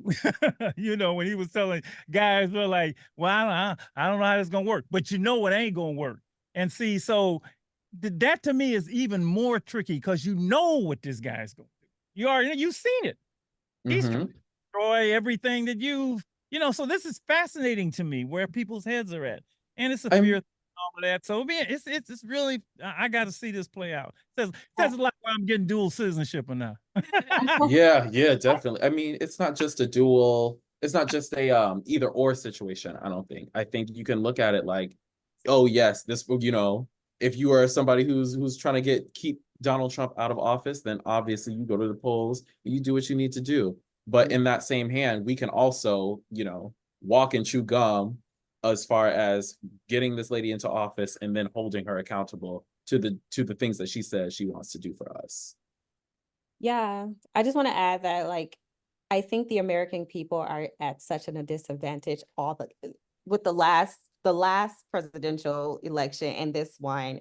I think the American people has been such at a disadvantage where we're not even allowed to really even talk about policies anymore. We just don't even have room to really get into the nitty-gritty of the policies. And I just think that's such a disservice if I can't even get into what Kamala Harris's policy would be without feeling like, oh, I don't want people to not vote for her just because of that. You know what I'm saying? Because all that the opposite is way worse than anything she would do, right? I just think that's why we're at such a disservice, because I want us to get back to the point where we can actually talk about these policies and these things that our politicians plan to do without just like the petty, the racism, the homophobia, without all of that. I want us to get down to the nitty gritty, and we're not even allowed to. We can't do that. We can't do that, unfortunately. Want us to be smart, huh? I want us to be smart. Yeah. Yeah. You want people to be public servants, not politicians. I want us to be smart. I want us to understand and know what we're getting into. Yeah, that's all I had to say to that. I feel like people feel like it's such like an emergency, unprecedented situation that, like, to your point, Williamena, that like it's like, girl, the house is burning down. I can't even begin to think about how do I have insurance? Like, I need to put the kitchen fire out, and I don't think that's fair. That does put people at such a disadvantage because the thing in front of you is burning, but everything around you, there's a smolder here, there's an earthquake happening over there, there's something ready to burst nearby, but we don't have, or a lot of people struggle to find the space to kind of think about all that, because it is completely understandable to be like, yeah, this woman has a lot of things I'm concerned about. Is this all skin folk aren't kinfolk situation that we have on our hands? And I think we should be able to say that without somebody responding like, well, you gonna vote for Trump? And it's just like, I never said that. But what I did say also needs to be taken seriously. Like, I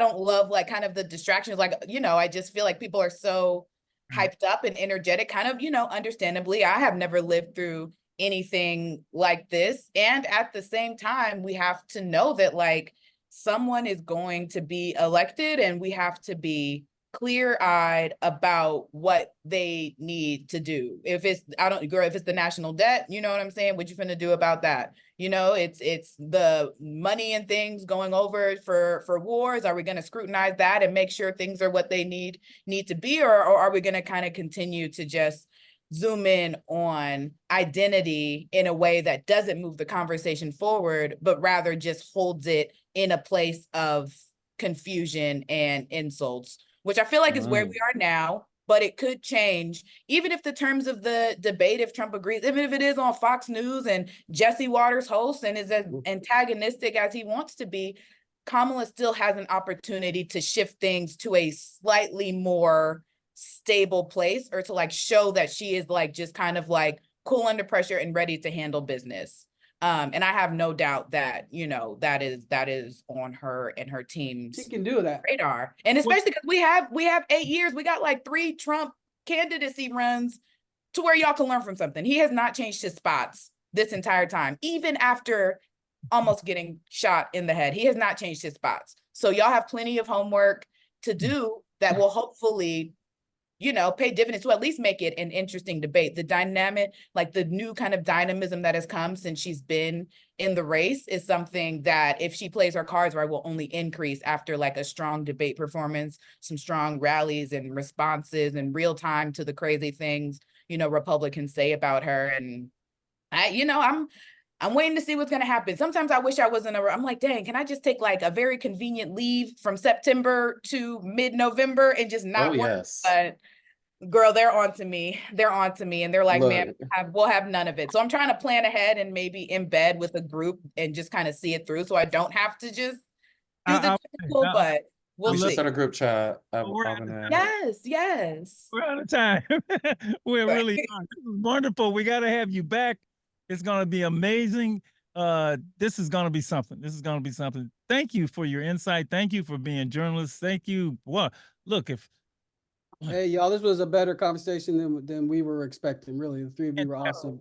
Corey, great job. Keep up the great work. Hope to meet you one day. And congratulations on your award, Corey. Yes. Thank you It's so much. Our Thank baby. you. And after Our spending a few emerging minutes with you, journalist.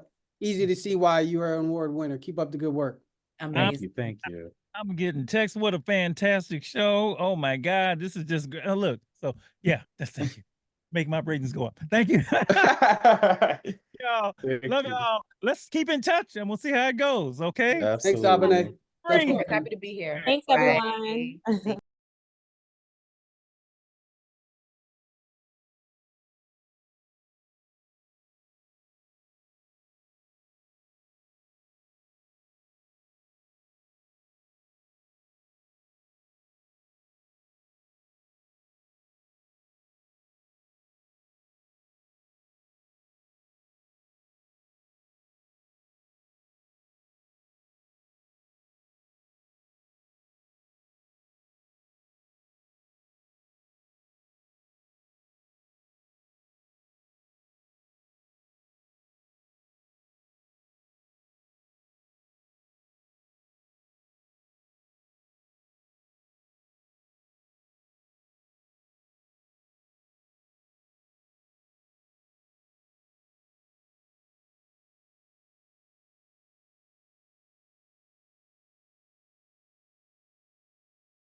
let's keep in touch and we'll see how it goes. Okay. Thanks, Abene.